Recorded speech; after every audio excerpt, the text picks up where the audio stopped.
3 years after my parents got divorced, I ran into my mom at a restaurant. She was having dinner with her daughter. When she saw me, her expression looked a little uncomfortable. Right before she left, she pulled up her phone and opened Venmo. Here, let me send you some money. You and your dad can get yourself something nice to eat. I pushed her phone back. No thanks, Sarah. It's not like you ever cared much about me or dad before. Her face tightened, and she frowned hard. Why do you have to be as stubborn as your father? If you had stayed with me, you wouldn't be working as a server right now. Tell your dad this. If he admits he was wrong, I'll take you back and give you a good life. I just stared at her coldly and said nothing. Did she not know? My dad had already been dead for 3 years. Sarah Miller looked me up and down, taking in my dirty apron and hands cracked from the cold. She sighed softly. I never should have agreed to let your father take you. It's really been hard on you, hasn't it? If he can't afford to raise you, he should have let go. I shot back coldly. Don't worry about it, Sarah. We're strangers now. Talking like that might give people the wrong idea. Her face darkened. She looked like she wanted to say something else, but fell silent, turning to walk away. I stood there holding my tray, my fingers stiff. A coworker came over. You okay? I shook my head. Another coworker whispered, was that Sarah Miller from Miller Group? I heard she's completely devoted to her ex-husband. She burned bridges with her whole family for him back in the day. I saw an interview where she said the people she failed the most are her ex-husband and her son. I let out a cold laugh. If she really felt that guilty, why would she have abandoned them? Seeing my disbelief, my coworkers explained. She walked away with nothing for his sake. She gave up custody voluntarily, willing to start from scratch. I heard she built a primary school in a poor mountain area and named it after her son. She's done more than enough. I looked up, my voice expressionless. She pretended to be broke in front of her husband. When she left with nothing, she stuck him with all their debt. He had to donate part of his liver and sell his own blood to pay it off. My dad got a post-op infection and couldn't afford surgery. Meanwhile, she was at an auction buying her new boyfriend a $1 million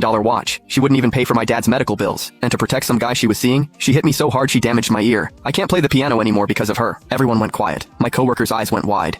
I stayed perfectly calm. Yeah, I'm her son. They shut up immediately. After a moment, one asked, but didn't you just say your dad is already... I didn't answer. Lowering my head to kept working, shutting out the gossip. After my shift, I bought a bunch of white chrysanthemums and a birthday cake. At the cemetery, I set the cake in front of the headstone, where my dad's smiling picture looked back. I crouched down, softly singing, Happy birthday. Happy birthday, Dad, I whispered. I ran into her today. I don't think she knows you're gone yet. The next day, the restaurant was eerily quiet when I showed up. My mom was sitting in the middle of the dining room, an untouched cup of tea in front of her. Her face was dark. The manager wiped sweat off his forehead, forcing a smile. Ms. Miller, we'll definitely look into what happened yesterday and get back to you with an explanation. Before he could finish, her eyes locked onto me, hitting me with a familiar wave of pressure. I walked over, my voice hard. Sarah, what do you want? She looked up, her tone ice cold. Something was wrong with your food yesterday. My daughter got sick on the way home. Her father is very upset. I smiled tightly. So, are you using this as an excuse to come after me? Or do you want to drag me and my dad over to apologize to Caleb like you did 3 years ago? Her expression shifted instantly, as guilt flickered behind her eyes. She remembered that night 3 years ago, the way she'd played us for fools. Back then, my dad and I believed she'd gone bankrupt. She claimed she lost her company, was drowning in debt, and wanted a divorce so she wouldn't drag us down. My dad worked a dozen jobs a day to pay off her debts. So exhausted he fell asleep standing up. Debt collectors hounded us until my dad went to an underground clinic and donated part of his liver. The day he came home, his face was shockingly pale. Yet he gritted his teeth, bought me a small cake,